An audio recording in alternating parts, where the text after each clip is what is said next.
coup, ça me fait penser à un post que j'ai fait ce matin, on est au mois de janvier, hein, je le rappelle, le 6 ou le 8. Le nouveau régime américain est sorti, enfin comment dire, recommandation du régime américain. Et moi, je suis toujours en train, alors les gens commentaient ce régime et tout, qui revenait plutôt à la viande, enfin bon, voilà, l'eat and set, bon, un peu dépassé et tout. Et par contre, moi, je me disais, mais c'est quand même bizarre, tous ces pays qui commencent à être très très à droite, ils parlent quand même de l'alimentation de manière très protectionniste. Je sais pas, il y avait une petite musique dans ma tête et je me suis souvenue d'un post que vous aviez fait sur Carrefour, la Pologne. Et je me dis, c'est vrai que la Hongrie, les Polonais, les Italiens, ils sont devenus très protectionnistes. Ils ont un discours alimentaire qui est très protectionniste, très souverainiste et tout. Et je me dis, mais l'Union européenne, elle a plutôt tendance à être plutôt de droite, hein, on va dire, que de gauche. Et qu'est-ce que ça va dire de notre alimentation demain? Parce que je sais pas si vous vous rappelez sûrement de l'anecdote en Pologne, c'était sur Carrefour, hein, je crois. Je me dis, c'est quand même un drôle d'esprit dans l'Union européenne d'être comme ça, de vouloir préempter des choses dans la grande Oui. distribution. Oui, c'était assez surréaliste. C'était limite de l'expropriation, quoi. Ouais. En gros, c'était là, en termes juridiques, ça interpellait quand même en disant, bon ben voilà, ils distribuent pas de produits polonais, ils sont plus autorisés Ouais, mais qu'est-ce que à, ça veut dire de à notre être chez nous. agriculture, Nicolas, si on continue à avoir des petits discours, enfin des petites musiques comme ça? Je sais pas si ça vous a frappé. Moi, ça m'a frappé ce matin. J'ai vraiment fait dans ce sens-là en disant, mais regardez, ces partis populistes, ils ont un discours qui est très très protectionniste. Et ça, est-ce que ça c'est OK dans l'Union européenne, ces discours-là? Est-ce que ça fonctionne? Oui, mais on a toujours eu cette ambivalence que j'évoquais tout à l'heure. Comment se fait-il qu'un pays n'y a pas plus libéraux en termes économiques, politiques, à tous les sens du terme libéral d'ailleurs, que les Pays-Bas? Et c'est le pays qui aide le plus les siens avec son propre argent. Alors évidemment, ils sont riches. Pourquoi ils sont riches? Parce que cette richesse, ils la créent chez nous. Les Pays-Bas, c'est 320 milliards d'excédents commerciaux à peu Mm. près par an, ou 300. Et la France, c'est en moyenne quoi, 140, 100, 120 de déficit. Il y a 500 milliards Mhm. d'écart entre notre déficit et leur excédent. Eh ben, les autres pays, l'Italie, c'est un pays aussi extrêmement excédentaire. Pas qu'en matière Mhm. Mhm. agroalimentaire, ils sont très forts. Les Italiens, on leur vend beaucoup de matières premières agricoles, et puis eux, ils engraissent nos animaux, et puis derrière, ils les transforment et ils valorisent. C'est eux qui prennent la valeur, Ah et ouais, nous, on c'est ça. l'abandonne. Non, mais nous, on abandonne. La Pologne, c'est un pays qui nous ressemblait plutôt, parce que des tailles d'exploitation certaines moyennes, peu Mhm. productifs. C'est un pays qui a dit, non, mais attendez, puis alors la concurrence ukrainienne, eux, ils étaient en première ligne, hein. Ouais. C'était juste à côté. C'était juste à côté. Donc évidemment, ils l'ont vu venir, ils sont protégés. Il y a un mot qu'il faut lâcher, qui passe pour être un mot. Alors pendant longtemps, on nous aurait traité d'exubérant, de paranoïaque, limite de complotiste, mais ça s'appelle la guerre économique. Mhm. Mhm. Et on est en guerre économique. Et l'agriculture, c'est totalement inséré dans la guerre économique. Je pense qu'aujourd'hui, quand on regarde le comportement des Américains, mais aussi d'un certain nombre de pays européens, on ne peut pas nier qu'on est en guerre économique. Et donc, la guerre économique, ben, ça Nous, on n'y arrive pas en France. s'organise. Non, pour nous, c'est comme si on abandonnait notre fibre humaniste. Ben non, on peut aimer les gens, on Mhm. peut aimer le bien-être, être sensible au Mhm. bien-être animal, d'ailleurs. Et je pense qu'il y a plein d'agriculteurs, et ils nous le montrent, Mhm. quand ils supportent pas l'abattage Ouais. de leurs troupeaux, Bah oui. comme c'est fait, avec Ouais. les efforts qu'ils ont fournis depuis des années pour les élever, faire de la génétique. C'est pas facile pour eux, enfin, c'est même extrêmement douloureux. Et ben ça c'est une guerre, économique, c'est des éléments de guerre économique. Il faut croire qu'aujourd'hui, on peut en parler de manière plus sereine qu'on ne pouvait le faire avant, où quand on était un peu en anticipation, on nous traitait de demi-exubérants, dans le meilleur des cas, Mhm. à moitié complotistes. Bah aujourd'hui, c'est pas vrai, quoi. Et c'est totalement intégré, sauf qu'il n'y a pas de réaction opérationnelle. Et ça va pas. Et Ouais. c'est aussi la C'était responsabilité de la filière qui ouais. doit demander cette organisation. Mais pour ça, il faut bosser avec des gens qui sont experts Et ouais, des secteurs. Mais des secteurs. est-ce que, en fin de compte, en France, on n'attend pas trop du politique, du gouvernement? moi, j'appelle ça ouin-ouin, quoi. Ça va pas, ben, il va nous donner un peu. Au final, on va avoir un peu de sous. Au final, on va avoir un peu machin. Puis bon, bah, c'est une cotère sur une jambe de bois. Est-ce qu'on n'est pas. Moi aussi, à chaque fois que je parle de guerre économique, j'ai l'impression d'être en X-Files. Enfin, ils pensent que je vis dans X-Files, que je vois des complots partout et tout. Et quand j'essaie d'expliquer les mécanismes, je vois bien qu'ils les comprennent intellectuellement, on les comprend, mais qu'en fin de compte, ils ne le pensent pas comme ça, ils n'arrivent pas à l'articuler intellectuellement comme ça. Et je ne sais pas comment on peut faire pour faire autrement, mais est-ce que du coup le fait qu'on ne soit pas capable de le penser comme ça n'explique pas aussi que on est moins considéré en Europe? Parce qu'on se dit, bah, les Français, ils ne le voient pas venir, toutes ces histoires, ils ne les voient pas venir. Vous aviez eu la gentillesse pour un de mes clients de me signaler quelques organisations qui étaient en train de se faire dans leur secteur. Et quand je leur ai annoncé, alors que pourtant ils m'annonçaient faire du lobbying en Europe, ils n'étaient pas au courant. Alors je dis, mais attendez, mais c'est hyper important. Enfin, j'ai l'impression que même si on comprend les choses, on ne sait pas comment prendre la chose. On ne sait pas comment prendre l'Europe, en fait, compte. On sait pas s'en servir. Oui, et puis on n'est pas assez présent dans la durée. Ah, ça, on me l'a dit souvent. Et, Les Français ne sont pas en et Europe. donc on pense que cette espèce de politique par à coup. Or, quand on adopte un truc dans l'Europe, on vote. Moi, j'ai contribué il y a quelque temps à sauver des crédits de la PAC. Et j'étais au Parlement européen. Moi, je ne travaille pas sur les sujets agricoles, mais les sujets budgétaires. Mais je travaille avec mon collègue qui était sur les sujets agricoles. Et comme Français, on s'est super mobilisé et on a gagné. Et quand on a gagné un vote numérique, on s'est dit, mais mince, on n'a pas été foutus, pas nous, hein, les deux qui étions un peu les artisans en tout cas, avions orchestré ce succès. On a dit, mais l'écosystème français n'est pas capable d'expliquer cette victoire aux autres, ce qui fait que dans 5 ans, tout ça, ça va être révisé. Mhm. Quand on va réviser ces politiques-là, qu'est-ce qui va se passer? Ceux qui ont perdu vont être tellement frustrés de leur défaite qu'ils vont organiser leur vengeance. Et au final, on risque de perdre dans 5 ans, et ça nous fera peut-être plus mal que le fait d'avoir gagné avant. Donc en gros, on gagne numériquement, mais on insécurise notre victoire. Parce qu'on ne fait pas ce boulot continu dans le temps de défense de nos intérêts. Donc, c'est pourtant pas des trucs qu'on découvre, quoi. Le marché intérieur, il a 30 ans, et la libre circulation des capitaux, des marchandises, des personnes et des biens, elle est quand même issue de l'acte unique qui est entré en vigueur en 1987. Donc le pays devrait quand même avoir eu le temps de s'organiser. On a pris beaucoup de coups. Je pense aussi qu'il y a un problème de relation à nous-mêmes. Il faut d'abord s'aimer davantage entre Français. Voilà, il faut arrêter. Nous, on est un peuple très politisé qui adore le débat politique. Loin de moi de vouloir contenir ça. J'en ai pas d'ailleurs la prérogative.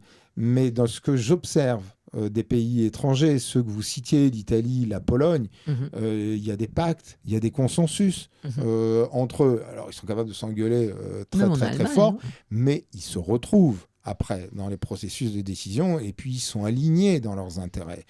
Ça, en France, objectivement, ça fait défaut. Et puis nous, on pense qu'il faut convaincre les autres. C'est tout le temps, il faut convaincre les autres. On a la peur d'être le mauvais élève. Alors ça, la peur d'être le mauvais élève, ça, c'est ce qui est pire pour l'influence française. Ça fait renoncer à ses intérêts. On n'a pas à être le mauvais ou le bon élève de l'Europe.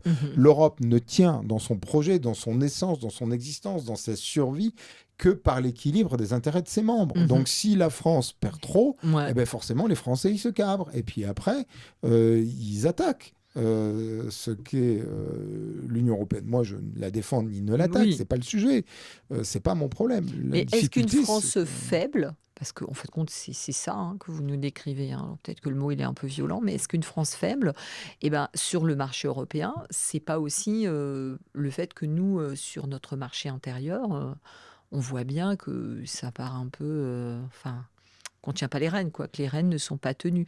Est-ce que c'est pas aussi qui nous affaiblit au niveau européen, le fait qu'en France, on n'est pas capable de faire avancer les dossiers, de trouver des consensus, des compromis, de d'organiser les choses. Et on va parler après du marché intérieur et puis de la souveraineté alimentaire. Est-ce que vous pensez que c'est pas ça aussi qui nous affaiblit au niveau européen? Le fait que quand on nous regarde, on dit oui, chez les Français, ils sont toujours en grève ou ils sont toujours en train de faire une manif ou je sais pas quoi, mais ils sont pas en train de s'occuper des vrais business, quoi. J'ai pas l'impression que dans les autres pays soient comme ça, mais peut-être une vision des... Si, je vous rejoins totalement. Et quand on nous regarde avec les données européennes, on a plein de qualités. La France est un pays qui a plein d'atouts. En matière agricole, on devrait être le numéro un en Europe. On a énormément d'atouts. On a des atouts liés à nos Ouais, territoires, leur structure, les bah ouais. sols, le climat, mais on a aussi beaucoup d'atouts sur le savoir-faire, sur la génétique que j'évoquais tout à l'heure, Mhm. La sur les techniques gastronomie. agricoles, et alors encore plus sur la valorisation de tout ça. C'est même notre soft power, quoi. Ouais. Ça devrait être, c'est notre soft power. On est bien perçu pour ça. Moi, je peux vous dire que grâce aux agriculteurs français et grâce aux viticulteurs français Français. aussi, on a gagné des majorités au Parlement européen Bah, dans d'autres domaines. bah, C'était notre soft power. C'est ce qui nous rendait sympa. C'est ce qui fait que les autres nous aimaient bien. C'était aussi notre générosité, mhm, notre mhm. convivialité, ce qui était absolument nécessaire. Mais tout ça, on n'a pas de stratégie pour le valoriser. Je me rappelle en 1989 avoir créé un comité pour exporter l'agroalimentaire français dans les pays de l'Est tout de suite avec ce soft power-là et Mhm. le lier d'ailleurs aux arts, à la culture, au cinéma, Bien montrer tout sûr. ce qu'on avait mis dans le cinéma et la bonne bouffe et qui se Ouais. rejoignaient, quoi. Et ça aurait défendu nos intérêts Ouais, bien économiques, sûr. ça aurait créé des référentiels chez eux, l'envie d'aller avec nous, etc. On n'est pas et on a perdu ça et pourtant on l'a. Donc quand Ouais. on a plein de qualités, mais on les Ça valorise reste pas. plus. On ne les valorise pas, on ne les travaille pas ensemble, on est désorganisé. C'est là où il y a une cascade d'échelons défaillants dans les territoires, Alors, qui trop ont quand de. même beaucoup de compétences pour Ouais. ça, hein, comme je l'évoquais, dans l'État. Je reviens, il n'est pas normal qu'un pays comme la France ait moins ses agriculteurs que ne le font les Pays-Bas, source Commission européenne. Viennent. Et puis dans la projection de ces intérêts-là, ensuite, auprès des autres Européens, en termes de modèle, pour sécuriser les investissements chez nous. C'est un paradoxe qu'un avocat comme moi passe presque plus de temps à utiliser le droit européen dans son pays pour menacer nos administrations Ouais. qui ne défendent pas les intérêts des nôtres Ouais. que de travailler main dans la main avec le secteur public et le secteur privé pour créer du droit qui nous soit favorable dans l'Union européenne. Il y a une réforme de la PAC qui était annoncée et qui était apportée, qui est censée, vous allez nous en parler, simplicité, compétitivité. Est-ce que pour vous, c'est un vrai changement de cap ou est-ce que c'est quelque chose qui est là pour calmer, enfin mettre une cotard sur une jambe de bois? Ça se présente comment cette nouvelle PAC? Pour nous, les Français, de manière globale en Europe, mais pour nous, les Français, ça se présente comment? Bah, c'est pas top. Je pense que c'est même un peu alarmiste pour le monde agricole. D'abord parce qu'il y aura a priori moins d'argent. Mhm, Parce que comme je l'évoquais tout à l'heure, il y a une concurrence forte entre la politique régionale et la politique agricole. Les taux de retour, alors la France, c'est un pays contributeur net mhm. au budget de l'Union européenne. On paye plus qu'on ne reçoit. Et en général, nos taux de retour sont meilleurs dans l'agriculture qu'ils ne le sont dans la politique régionale, donc dans les subventions données européennes au territoire. Savoir que cet argent, il coûte plus cher que notre propre impôt. D'abord parce qu'il y a des coûts de gestion qui sont supérieurs, et ensuite parce que, comme je l'évoquais, on paye plus qu'on ne reçoit. Donc c'est plus cher que si on utilisait un impôt national. La France s'étant appauvrie, beaucoup dans l'Union européenne, il y avait une perspective que, évidemment, on reçoive plus. Et pour comprendre les aides données aux agriculteurs, il y a les aides de la politique agricole, Mhm. qui sont des aides importantes en volume, mais en termes d'intelligence économique, c'est pas si stratégique que ça. C'est Ça, des aides qui sont données à l'hectare de manière à peu près identique. Il y a des ouais, mécanismes de pondération. ouais. L'agriculture de montagne peut être un peu plus aidée ou d'autres. Bon, il y a des enjeux plus techniques et plus spécifiques, pardon, qui vont jouer. Néanmoins, les Allemands, ils veulent plus payer pour ça. Mhm. Et ça fait 20 ans qu'ils essayent de faire renationaliser la PAC.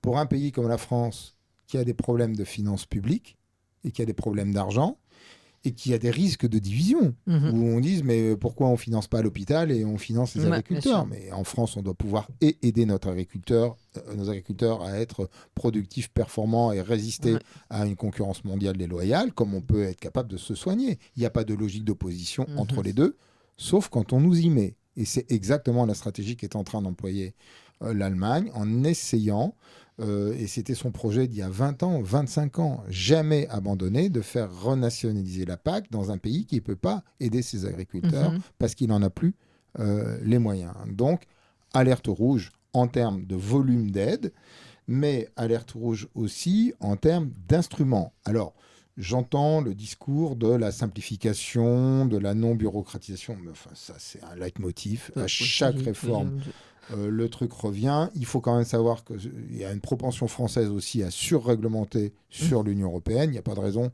que ce soit plus compliqué pour les Français que pour les autres. Je peux comprendre qu'il y ait des fois du zèle dans les contrôles. Il y a eu aussi des fraudes. Enfin, tout ça peut se régler. Mais enfin, la France, c'est pas le pays qui trichait le plus. Hein. Et il y en avait même qui avaient la tentation de frauder parce qu'ils disaient c'est plus rentable que de risque de se faire prendre. Quoi. Dans d'autres États membres, moi, j'ai connu ça dans mes échanges avec les contrôleurs financiers à l'époque où je l'étais, et pas dans le domaine agricole, mais où j'échangeais avec ceux qui faisaient ça. Donc, il y a des risques à la fois en volume d'aide, il y a des risques en termes d'outils de redistribution de ces aides, et puis il y a à considérer ça avec le fait qu'il y a aussi toute une réglementation des aides d'État, donc comment les États peuvent aider leurs agriculteurs. C'est le droit d'utiliser notre propre argent, en fait, ça. Et ça, c'est aussi extrêmement problématique en France parce que c'est pas bien fait d'un point de vue quantitatif et d'un point de vue qualitatif. Et c'est là où les aides, elles ont tendance à être alimentées dans le sauve qui peut et pas assez dans la valorisation de la marge et la projection de nos intérêts économiques en Europe et dans le monde. Merci de me tendre la perche parce que j'aimerais qu'on parle maintenant du marché intérieur français. Et très justement, vous allez dire, il n'y a pas de sous. Et là, je pense que vous avez entendu la petite ritournelle de Madame la ministre Genevard. Alors moi, j'arrive pas à le retenir, ce nom, le Grand Réveil Alimentaire. Ou le Réveil Alimentaire, le Grand Réveil Alimentaire, donc qui est le grand projet de souveraineté alimentaire. Et pour avoir eu des indiscrétions, je sais qu'il n'y a pas d'argent en vérité. Donc en fin de compte, c'est quoi ce grand réveil alimentaire? C'est de la communication qui a dû nous coûter quand même relativement cher. Mais quand on n'a pas d'argent à donner aux filières... Alors Jean-Pierre Bacry dit toujours il va falloir être créatif. Mais on va faire comment? Parce que si la PAC, on n'a pas, et que nous, on n'a pas de sous, parce qu'on voit bien qu'en ce moment, on a un petit peu du mal à finir le budget, c'est quoi ce grand réveil alimentaire? C'est ce qui est soi-disant notre grand projet de souveraineté alimentaire. Hein. Le grand réveil, c'est ça. On fait comment pour le financer? Avec quoi? Comment?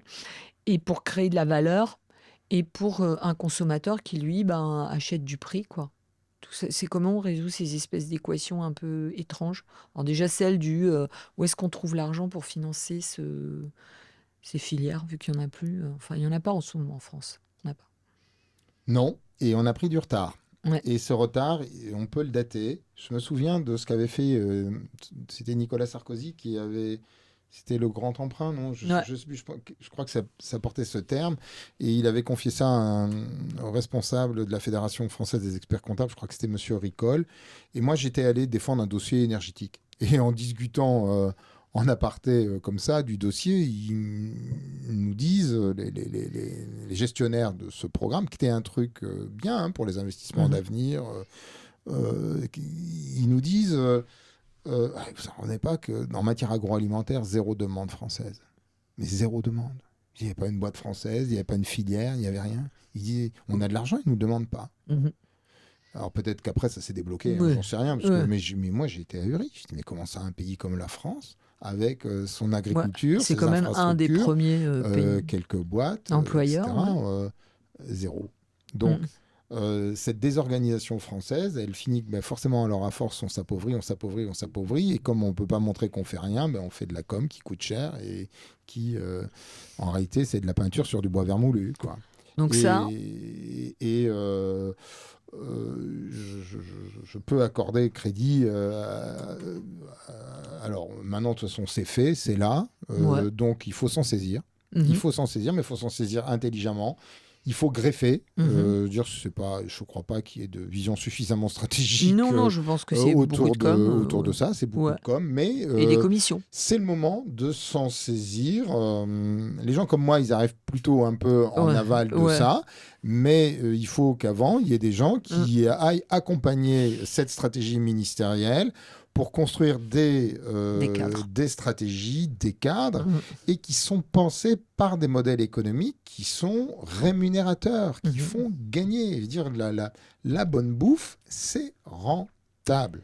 Est-ce que vous pensez pas que les méthodes de travail ou de réflexion ou de prospective qu'on a, moi je veux pas dire ça pour ma chapelle, hein, je dis pas du tout ça pour ça, mais je trouve que là j'ai travaillé sur des dossiers où j'ai eu en face de moi des gens qui font de la prospective, c'est pas des méthodes un peu trop anciennes, enfin qui sont, enfin c'est des méthodos qui sont plus du tout applicables dans les temps qui sont là maintenant et qu'il faut d'autres outils, d'autres manières de voir les marchés pour pouvoir, sortir des choses qui sont plus cohérentes, avec l'état du monde.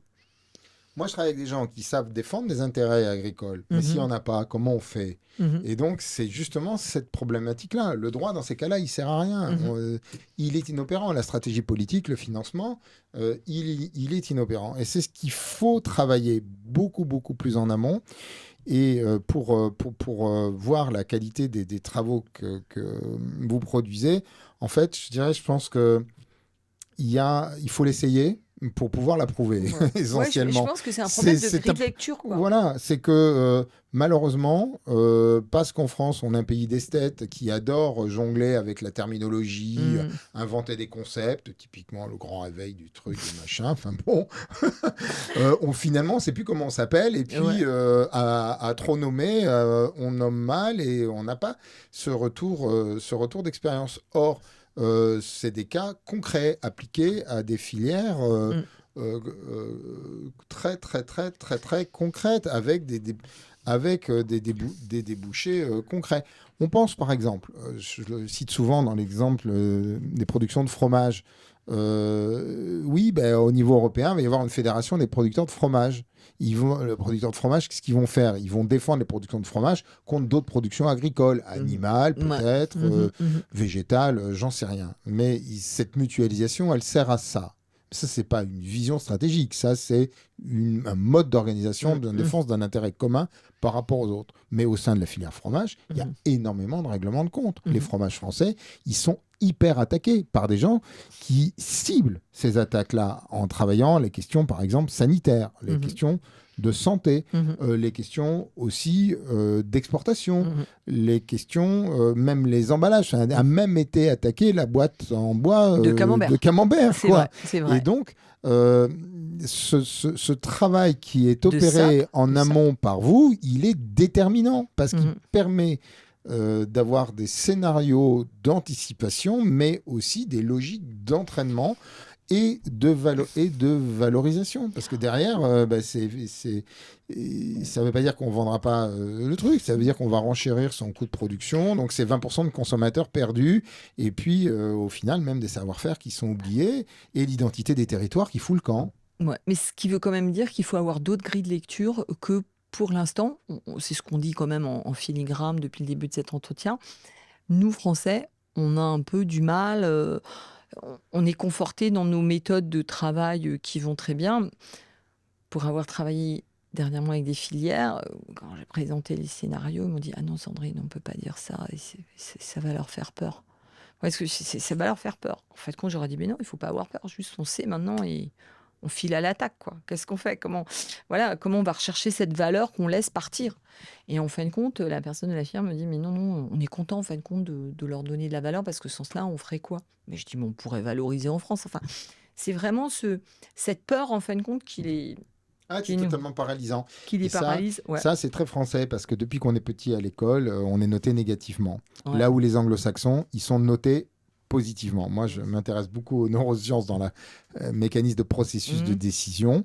15 sur 20 En France, c'est toujours 20-5. Mhm. Dans d'autres pays, c'est 0 + 15. Mhm. Et il y a cette aversion pour le risque. Aux États-Unis, ils financent ceux qui ont eu des échecs parce qu'ils font pas 2 fois les mêmes erreurs, donc ils sont moins dangereux. Ouais. Alors qu'en France, le sentiment ou la peur de l'échec, c'est quelque chose de totalement invalidant. C'est en ne prenant pas ces risques-là qu'on perd. Mhm. Qu'on perd. Couplé avec ce que j'évoquais tout à l'heure de la peur de ne pas être le bon élève, mais ça n'existe pas. Bah, Dire, ou la peur d'être mal vu, quelqu'un qui disparaît et qui n'existe plus, bah, il est ni mal vu ni pas vu, il est simplement plus là. Et c'est tout ce qui nous arrive, Mhm. c'est-à-dire ça tombe comme des dominos. Hein, Mhm. souvent d'ailleurs, l'échec d'une filière agricole peut pousser l'échec d'une autre. Hein. Ouais. On a tendance à pas le voir assez, mais il y a des interdépendances qui sont quand même extrêmement fortes et qu'il faut Mmh. savoir analyser et travailler. Et cette analyse de risque-là, le risque, c'est de ne rien faire. Et c'est Souvent, je le dis, moi, à pas mes clients. Je leur dis, il faut qu'on regarde l'autre filière d'à côté, voir ce qui lui est arrivé pour éviter qu'on reproduise. En fin de compte, c'est comme use case, comme vous disiez tout à l'heure. Ça nous fait des cas d'entraînement de se dire, bah tiens, voilà ce qui leur est arrivé, comment on aurait pu réagir. Mais ça, c'est trop paralysant, en fin de compte. Mais bon, on n'est pas là pour parler Et de il y a moi. plein d'enjeux technologiques en plus. Et Ouais. ces enjeux technologiques, honnêtement, je le vois même dans mon propre domaine, on n'est pas bon forcément pour soi-même. Ce qui Mhm. rend bon, c'est de travailler avec des gens qui sont pas forcément comme nous, qui pensent Mhm. pas comme nous, qui travaillent pas comme nous. Moi, la meilleure manière que j'ai eu d'aider mon pays, bah, c'est d'être confronté aux stratégies des autres. Je pense que si j'avais pas vu ça, On serait j'aurais pas. eu beaucoup de mal.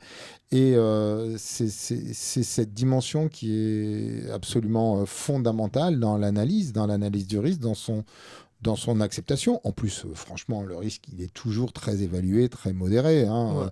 Ouais. Il faut l'assumer dans la détection, mais après, on trie. On porte pas si ça va pas ça. Je me souviens d'un dossier sur lequel on avait échangé ensemble et vous étiez très en alerte. C'était quand même pas normal qu'une filière agricole française, dans un secteur hyper important, soit pas capable d'observer les fonds européens Mhm. pris par ses concurrents, Mhm. qui vont derrière développer des modèles économiques en Ouais. plus en Europe. Ouais. De voir que bah, c'est les concurrents qui travaillent telle et telle chose. Moi, j'ai travaillé sur un autre dossier qui était très lié aux pesticides dans le milieu agricole. Et on oublie d'ailleurs souvent que les premières victimes, quand même, c'est les agriculteurs. Hein. Mhm. C'est eux Bien sûr, au niveau de la qui santé. reprennent dans la figure.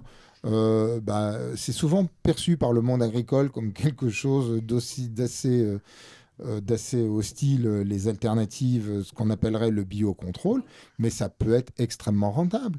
Mm. Et pour ça, il faut faire venir les agriculteurs dans les projets, même Mhm. dans la production. Mhm. Des Mhm. biocontrôles, et il faut qu'ils en profitent. Mhm. C'est pas un truc qu'ils vont devoir payer plus Bah, cher pour qu'ils aient moins de rendement. bah non, C'est mais j'ai un... découvert les algues. Alors, je leur fais un petit coucou. J'ai découvert les algues. Et donc, qu'en fait, compte, avec les algues, on pouvait, ça faisait de l'engrais, ça évitait les maladies et tout. Mais qu'en fin de compte, en France, bah, on n'aimait pas trop ça. Et donc, j'ai découvert la filière des algues en Bretagne pour qui j'ai travaillé pour faire de la prospective. Et j'ai salué à cette occasion. Et j'ai découvert un monde. Je dit, mais comment ça se fait qu'on vous utilise pas plus? Et là, j'étais mais sidérée. Et donc, il y en avait qui l'utilisaient pour, en fait, compte, en prévention, je dirais un peu comme la médecine chinoise pour les volailles. En fait, compte, elles sont moins malades, elles sont tout aussi goûteuses. Lui, il voit moins son vétérinaire, donc ça lui coûte moins cher. Et puis, tout le monde, et puis en plus, il travaille pas avec des médicaments, des choses comme ça. J'ai découvert cette filière et en fin de compte, un des plus gros producteurs d'intrants me disait ah bah oui, mais moi, je suis plus connu à l'étranger qu'en France. Ah, ça, j'ai trouvé ça mais incroyable parce qu'en plus, c'est une boîte française hyper, enfin, hyper importante, quoi. Et je les ai découverts en travaillant pour eux. Et donc, les bras m'en tombent tout le temps. On a des super solutions. Et je me suis dit, mais celle-là, je sais même pas comment je peux les aider pour la mettre en avant. Et il y a plein de pistes. Ça, c'est un sujet, par exemple, prospectif, mais applicatif. Dire la Mhm. prospective, c'est applicatif aussi. Ouais. Il faut le dire pour les mettre en avant, mais c'est pas comme une filière qui rencontrerait une crise d'ailleurs, comme on l'évoque, ou de Mm. surproduction, ou liée à une maladie, ou liée à une concurrence déloyale. C'est pas, moi, je parle pas prodomo en disant ça, parce que je suis pas concurrent des lobbyistes Mhm. qui feraient ça. Mais ça sert à rien de dépenser des dizaines de milliers d'euros de lobbyistes sur des causes qui sont perdues. Mm. Or, sans vision stratégique, c'est ça la prospective, hein, ce travail que Cette vous évoquez, anticipation. c'est de l'analyse stratégique. Mhm. Si on choisit pas bien ses arguments, sa cause et Mm. ses intérêts au départ, le discours de Mal-Aimé pour dire je risque de disparaître avec un espèce de chantage Mm. à l'emploi et à la mort rapide ou lente, c'est totalement inopérant. Les décideurs, ils comprennent pas Pas, ça. Ils ne comprennent pas ça. vraiment. Donc pour aider les gens, il faut pouvoir être, et j'insiste souvent beaucoup dans ce que va produire la recherche européenne, d'abord parce que c'est une source de financement intéressante, Vivante. mais aussi parce que si on ne le fait pas, ben, on laisse ses concurrents en profiter. Oui, voilà, c'est ça, on laisse la place aux autres. Et voilà, et donc, et puis en plus c'est notre argent, donc c'est quand même Mm. normal d'aller rechercher aussi notre argent. Il n'y a pas de raison que ça profite moins aux Français Fait qu'aux qu'aux autres. Mais autres. si jamais Surtout on donne, on si donne. jamais on n'y va pas, sauf que on peut pas aller solliciter l'argent de l'Union européenne, c'est-à-dire du droit, hein, Mm. des appels à proposition, ça fonctionne comme des appels Mm. d'offres avec des processus compétitifs de sélection. On peut pas faire ça si le dossier n'est pas bien Mm. préparé. Ouais, Si c'est ça. jamais il n'y a pas cette vision, cette analyse, cette compréhension, cette capacité à travailler la performance de la filière sans dénaturer ce Mm. qu'elle produit, mais en expliquant en quoi elle est une Mm. solution pour les attentes de la société ou du décideur, en l'occurrence l'Union européenne, la Mm. France, ou peut-être le territoire, que ce soit des algues, que ce soit Mhm. des cerises, des Non. olives, que ce soit des fruits ou des légumes, c'est la même règle. Hein. Mhm. C'est où les logiques de filière animale, c'est exactement la même règle et ça obéit aux mêmes logiques. Alors souvent c'est perçu comme du risque, mais en réalité ça le réduit. Mm. J'aimerais vous poser deux petites micro-questions. Enfin, moi, je ne sais pas faire des micro-questions, mais deux petites questions avant qu'on se quitte. Euh, Qu'est-ce que si, enfin, il y a des décideurs du monde agricole qui nous écoutent, s'il y avait trois priorités en fin de compte que nous on devrait avoir en tant que Français, hein, voilà, pour avoir une meilleure posture européenne, c'est quoi en fait? C'est pas besoin qu'il y ait spécifiquement d'ordre. Euh, et ce serait quoi ces priorités en fin de compte qu'on devrait avoir? Et est-ce qu'il y a un homme providentiel pour les porter ces priorités?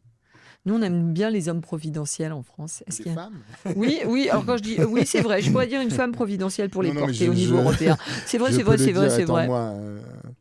Non, mais il y a providentiel, je sais pas, mais en tout cas, il y a plein de bonnes volontés Moi. dans le monde académique, dans le monde économique, dans l'administration, parmi les politiques, parmi les journalistes. Mm. Il y a vraiment plein de gens qui veulent défendre ça parce que Mm. c'est C'est nos les sujets racines, ouais. agricoles, agroalimentaires, c'est vraiment Mm. constitutif de ce que nous Mhm, sommes. mhm, Et donc, c'est perdre notre identité au bon sens du terme. C'est un mhm. terme qui est souvent galvaudé, mais c'est se défendre soi-même et pas être agressif d'ailleurs. C'est vraiment, en revanche, il faut se défendre très fermement.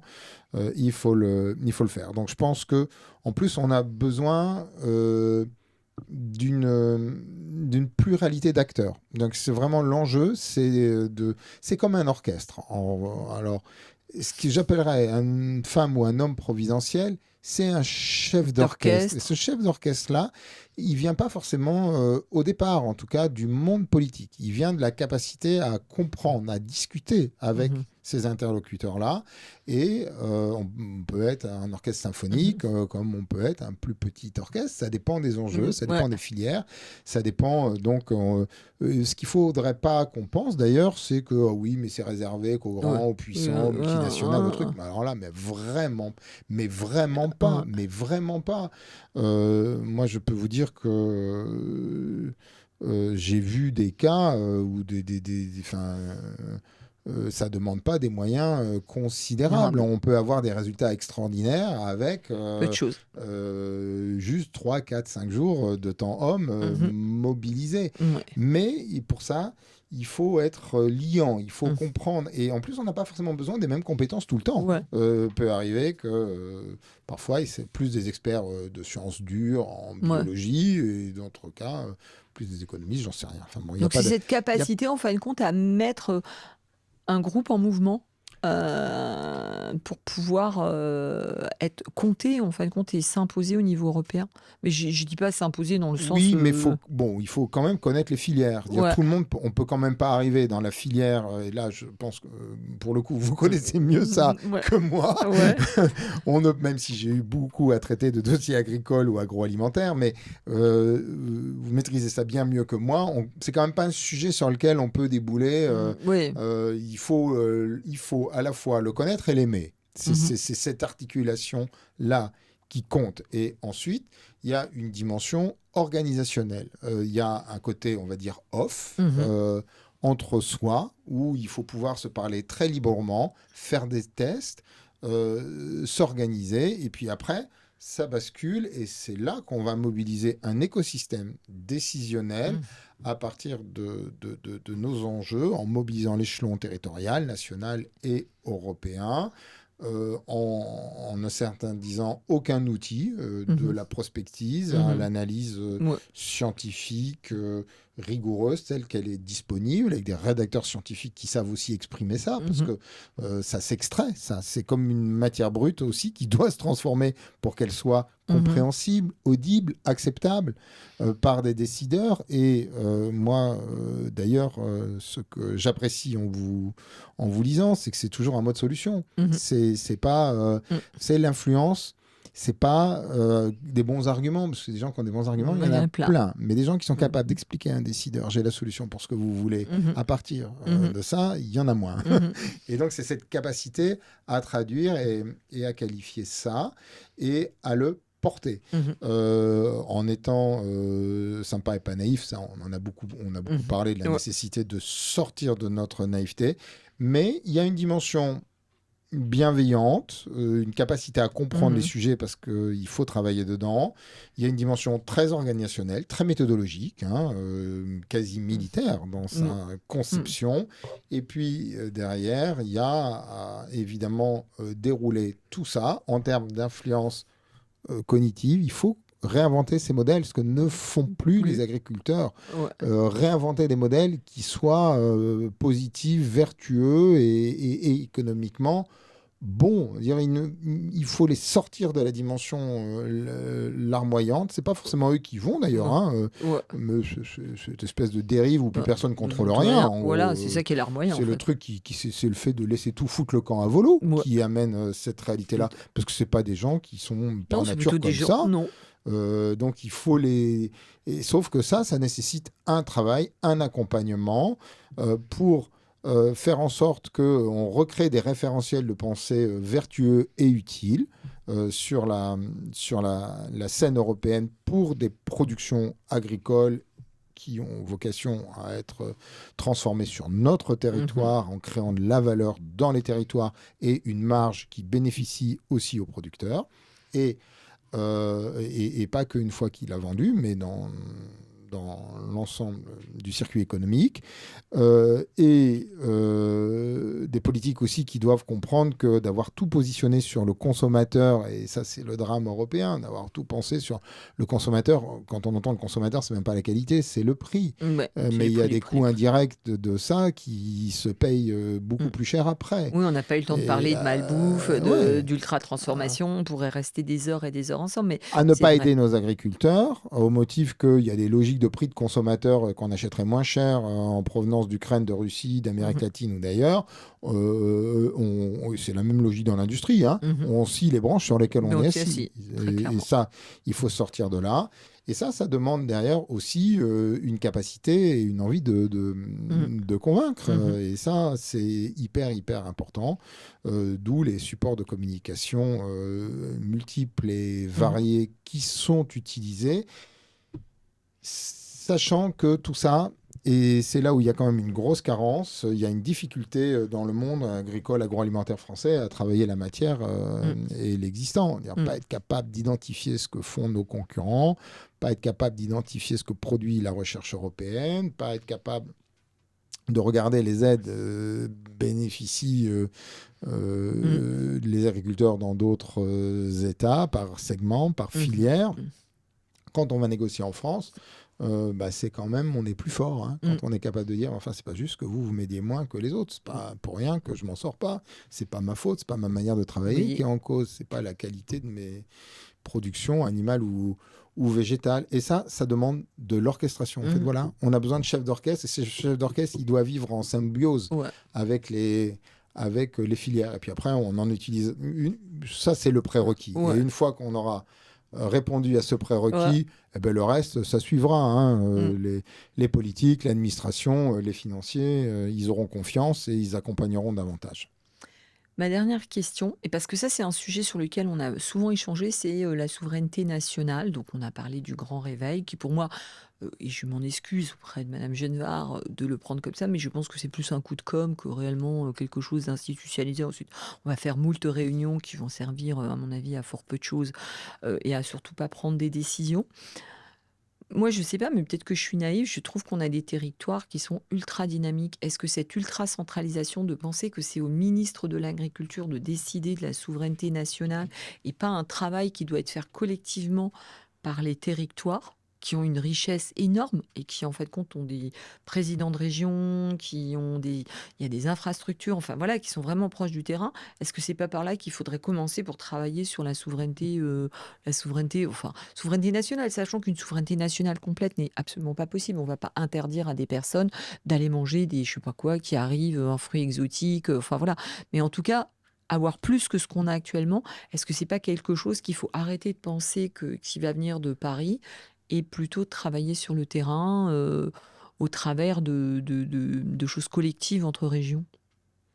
D'abord, merci de rappeler que la souveraineté, c'est pas l'ennemi des autres, ou c'est pas fermer les frontières, ou c'est pas une conception uniquement Protectionniste. défensive. Il y a des éléments où il faut être très clair, il faut faire attention. On l'a vu pendant la crise Covid, où on peut avoir très vite des éléments de panique irrationnelle. On peut avoir des éléments de vulnérabilité sur certains types de productions qui sont essentiels pour le pays, et on n'est pas à l'abri de catastrophes. Donc ça, il faut l'organiser très sérieusement, mais c'est pas un concept étriqué, fermé, haineux, comme quand on parle de guerre économique réservé à des espèces de demi-paranoïaques enfermés dans des salles sombres. C'est pas le cas. Donc merci de rappeler ça. Sur le rôle de chacun, je pense qu'il n'y a quand même pas de logique d'opposition. Moi, je défends la marque France. Je pense qu'il faut savoir... vous savez, les Danois, ils ont leur drapeau partout. Et on ne les traite pas de crypto ou exaltés ou facho de je ne sais pas quoi. Enfin bon, non. Donc il faut quand même bien remettre en avant la marque France. Mais ça, c'est pas fait pour faire et claquer un fric fou, un pognon de dingue, comme on a déjà entendu par ailleurs, en franco-français, et que ça ne serve à rien, c'est-à-dire à flatter les nôtres sans résultat, à faire une espèce congratulation nationale qui ne produit aucun effet de projection de nos intérêts en Europe et dans le monde. Donc ça ne sert à rien. Je pense qu'en revanche, l'échelon territorial, il doit être beaucoup, beaucoup plus sollicité qu'il ne l'est, mais aussi plus intelligemment. Et ça, je suis pas sûr. Je pense qu'il n'y a pas de fermeture dans les territoires pour le faire. Au contraire, il y a une vraie volonté positive des élus, des cadres territoriaux à travailler là-dessus. Mais j'ai tendance quand même, par retour d'expérience, et pour l'avoir fait par exemple dans l'ingénierie financière, qui est hyper importante pour l'agriculture, notamment pour l'aider à transformer, garder la marge, la valorisation. On l'a vu avec toute une série de productions, notamment la production laitière. Quand elle ne transforme pas, elle est très vulnérable. Ça ne veut pas dire qu'elle doit tout le temps transformer. Elle doit aussi pouvoir vendre son lait à des prix corrects et raisonnables. Mais le prix du lait transformé en fromage, en glace ou en je ne sais quoi, dans l'exploitation ou avec un partenaire, c'est quand même de la marge gardée. Je me souviendrai toujours ayant un fils rugbyman qui m'a fait traverser l'Angleterre dans tout ce qu'elle avait de dimension rurale, il y avait partout en Angleterre des ultra-libéraux en Mhm. termes de conception agricole, qui avaient quand même tous des farm shops. Donc, ils savaient aussi bien protéger, bien valoriser leurs intérêts. Ça se finance, ça s'organise. Moi, j'ai beaucoup travaillé les notions de marque territoriale, Mhm. par exemple, en matière agricole et agroalimentaire. Alors parfois, il faut être Et on capable les voit que les consommateurs, aussi. ils les aiment, ces Ils marques adorent ça. territoriales. Mais il y a la plupart sont complètement illisibles. Mhm. Euh, les premiers à avoir fait ça dans le sud de la France ont quand même des marques, je pense à Sud de France, Ouais, qui marchent plutôt bien. Mais au-delà de ça, il faut être. Il y a des régions qui ont des identités fortes, peut-être qui plus savent forte que aussi d'autres, ouais, valoriser des effectivement. produits. Mais il n'y a pas la moindre raison. Aujourd'hui, Mhm. on a des outils, mais fabuleux.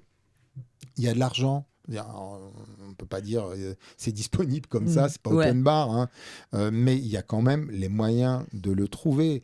Et ça, c'est au territoire de mettre en place, de créer de l'ingénierie Mhm. financière pour faire un peu plus que les logiques des circuits Ouais. courts, qui sont des trucs sympas, mais Ouais.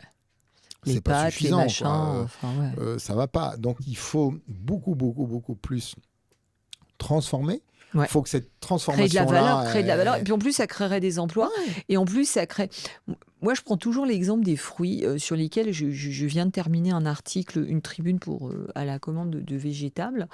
Et je leur ai dit, mais pourquoi que nous, on ne sait pas faire des fruits transformés? Pourquoi que le fruit, et voilà, on sait que l'usage, c'est que maintenant, les gens, bah, ils veulent plus peler la pomme. Ok, entre la pomme brute et la pomme pote, il y a quand même un truc. Il se trouve que j'étais il n'y a pas longtemps à Londres, mais bon, évidemment, on n'était pas équipés, mais on a mangé des fruits toute la journée. Et c'était très pratique.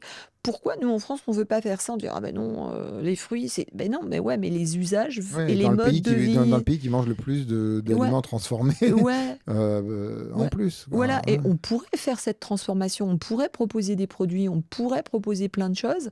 Il y a des débuts de choses, mais il n'y a pas suffisamment.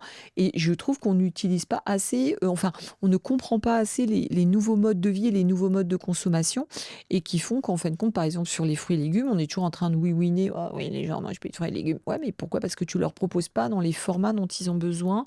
Les gens de l'agro-industrie l'ont très bien compris avec leur salade là toute prête.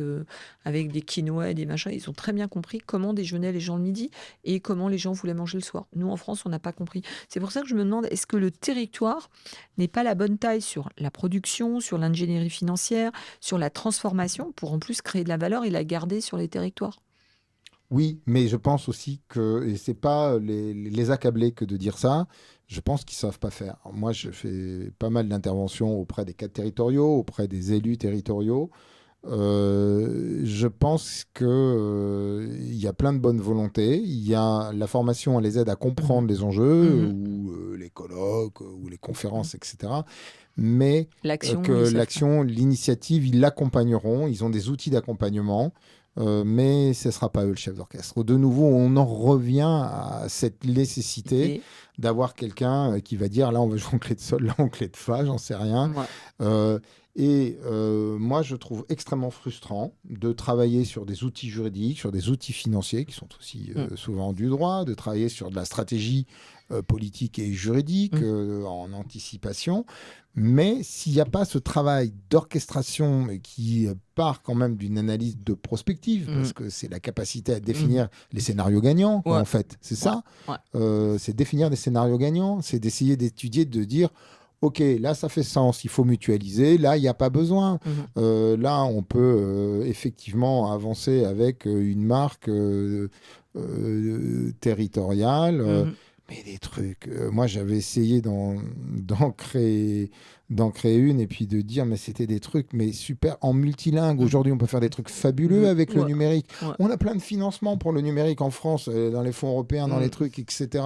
On peut très bien de dire, on pourrait avoir par exemple dans chaque territoire un guide numérique avec du digital et ça sera en multilangue. Il y a des touristes Mm. allemands, anglais, néerlandais, espagnols qui viennent en France, ils géolocalisent, on les oriente et puis derrière, après, il Ils y a de la achètent le vente en produit. ligne. Quand 2 mois après, ils se rappellent de leurs vacances, ils revoient le film ou les Mm. photos, ils ont envie de remanger le truc qu'ils avaient, le cassoulet qu'ils avaient Mhm. adoré, ils recommandent, etc. Ça, c'est vraiment de nouveau un problème d'organisation. Nation. Mais en amont, Et puis en plus, on a là les moyens, enfin les Ouais. territoires auraient les moyens de Oh, bien financer ça, sûr, ils ont des fonds européens pour le faire, bien sûr. ils ont des fonds, ça coûte pas super cher, hein, en plus, c'est pas un boulot énorme, ils vont pas le faire de même. En plus, quand on leur dit, ils ont des difficultés de mutualisation, souvent la ville de Machin, c'est Mm. Clochemerle, hein, Ouais, c'est Don bien Camillo sûr, Pépone, c'est estime rival du territoire bien d'à sûr. côté. Moi, j'ai quelques origines dans les Ouais. Ardennes, ça irait, mais dans le Tarn aussi, et alors ils vont s'estimer rivaux des Aveyronais. Enfin bon, non, il faut, c'est plein de bonne volonté, et dans le Tarn Ouais. et dans Et l'Aveyron, Léon, mais je crois, et c'est vraiment pas vouloir les mettre en accusation disons, de quoi que ce soit, cette initiative-là, elle doit partir des producteurs, des ouais. transformateurs, de liens entre les deux, des filières, peut-être aussi de temps en temps quand même des territoires, Bien hein, sûr, bien sûr. n'écartons personne, mais il faut une orchestration. Cette orchestration, c'est la capacité justement à détecter les menaces et Mhm. travailler les Ouais. opportunités pour dire, écoutez, là c'est rentable, c'est win-win, Ouais. gagnant. Je ne suis pas Mm. adepte des anglicismes, mais il faut quand même le dire dans les Ouais. deux langues, c'est gagnant, gagnant. Et pour le territoire et pour ses producteurs et aussi ses consommateurs, Mhm. d'ailleurs, Ouais. qui sont les premiers à demander une Le, offre qui ne trouvent de pas localisme, ouais. en France, Non, quoi. Ça non. ne va pas. Ouais. Et c'est en plus derrière retrouver du pacte social. C'est ce que Ouais. j'évoquais en disant s'aimer davantage Ouais. entre, Ouais, puis on les aime, nous. Alors j'aime bien, on les entre aime, nos Français, quoi. agriculteurs, on aime nos produits, mais en fin de compte, il manque des maillons. Il manque des maillons. Bah, écoutez, en tout cas, Nicolas, merci. Peut-être que ce soir, ça donnera des idées à certaines personnes. En tout cas, merci de nous avoir éclairés sur l'Europe, parce que l'Europe, c'est compliqué, hein. Moi, j'ai découvert ça au travers de vous. Waouh, il faut quand même faire un gros effort pour essayer de comprendre comment que ça fonctionne. Non, mais je peux comprendre qu'ensuite ce Mais on le soit... comprend. Et On le surtout, comprend quand on le fait pas, le système se retourne contre contre nous. nous et on paie le cash. Mais merci pour votre invitation. Et puis surtout, continuez, lâchez pas, parce Ben, que moi non plus. Ben, vous non plus. c'est ce travail Ouais. à la fois en amont et applicatif qui permet de faire bien plus que de la sensibilisation, de l'organisation de nos intérêts économiques communs. Et c'est de nouveau gagnant-gagnant pour toute la société. Ben, en tout cas, moi, j'étais ravie de parler avec vous de ces sujets d'actualité, sur les décisions européennes. En fin de compte, bon, on a bien compris qu'il faudrait qu'on arrête de déléguer notre souveraineté à d'autres et qu'on s'en occupe un petit peu, en tout cas. Ce serait une bonne idée. Ouais, on n'est jamais mieux servi que Par soi-même, par hein, soi-même et faut arrêter de donner la valeur aux il autres. faut arrêter d'être européen à Paris et il faut être français, picard, bourguignon, Ouais, bon, dans ce que l'on veut, mais de toute façon, ça passera par le truchement de la ouais, République française sur la scène européenne et via elle aussi dans le monde, parce que c'est elle qui décide des accords qu'on passe avec les ouais, pays tiers et donc on ne peut pas faire fi de cette organisation ouais. là. Juste un mot de conclusion, parce que c'est vrai, à plusieurs reprises, vous l'avez répété, et je suis tout à fait d'accord avec vous. Il faut que, un, déjà, on n'ait pas honte d'être français. Deux, qu'on arrête de s'autoflageller.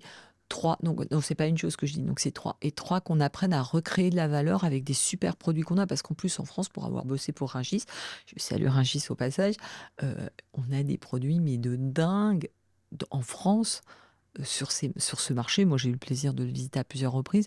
Donc, on pourrait transformer et faire des produits exceptionnels. Pourquoi on laisse aux autres le soin d'aller les faire et de les réimporter en France? Ouais, et puis on a une plateforme géniale.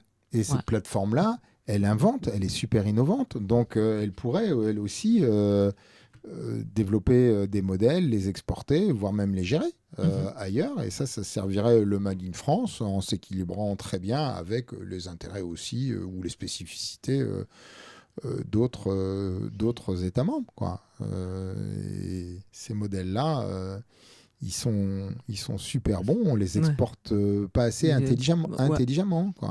J'ai eu le plaisir ici de recevoir le président Layani de Rungis. Ben, Rungis, c'est quelque chose, c'est un modèle qui s'exporte. C'est quand même un modèle autour de l'agro. Enfin, l'agriculture, donc je veux dire, je comprends pas. Mais bon. Ouais, en arrimant autour d'eux. Il faut Ouais, arrimer, ouais. faut agréger, faut Donc être c'est qu'on a quand même des compétences et qu'on compétent. doit arrêter de s'autoflageller. Donc on va quand même souhaiter la bonne année à nos auditeurs, même s'ils nous écouteront en février sur cet épisode. Et puis bah, je rappelle à nos auditeurs ou à ceux qui nous regardent sur la chaîne YouTube, qui peuvent commenter, liker, partager, m'envoyer des commentaires, on répond. Et puis ils peuvent s'abonner à votre page, Nicolas Oui. Rabaille, sur LinkedIn pour suivre l'actualité européenne. Bonne soirée, Merci merci à encore, tous, bonne soirée. au Merci revoir. Sandrine, au revoir.